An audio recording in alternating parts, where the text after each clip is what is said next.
Hello everyone, আমি Kankita and welcome back to my new mini vlog. একটা road ট্রিপে বেরোচ্ছি, তাই চটজলটি জামাগুলো প্যাক করে নেবো, দিয়ে গাড়িতে বসে পড়বো। এই যে বসে পড়েছি, এখন চলে যাবো পেট্রোল পাম্প। পেট্রোল পাম্প থেকে ডিরেক্ট হাইওয়ে ধরে চলে গেছিলাম আমরা আমাদের লোকেশনের উদ্দেশ্যে। সো এখানে হাইওয়েতে এক জায়গায় দাঁড়াই কিছু খাবার দাবার নেওয়ার জন্য। এই যে আমি কিছু খাবার দাবার নিয়েছি, এখন এখান থেকে বেরিয়ে পড়ি হাইওয়ে ধরে আমাদের লোকেশনের উদ্দেশ্যে। এখানে আমি গাড়িতে দেখাচ্ছি যে কে কী করতে চেয়েছে, নিজের মতো কাজে ব্যস্ত। এ দেখুন। তো এই যে কথা বলতে বলতেই আটকে মারতে মারতে আমরা চলে এসেছি অনেকটাই। এখানে পূর্ব মেদিনীপুরের এখানে আমরা একটুখানি দাঁড়িয়েছিলাম।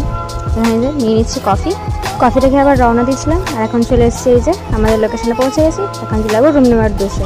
সো এই মিনি ব্লগের বড় ব্লগ আমার চ্যানেলে অলরেডি আপলোড হয়ে গেছে, যারা যারা দেখোনি তাড়াতাড়ি করে দেখে নাও আর চ্যানেলটা সাবস্ক্রাইব করে দিও। টাটা।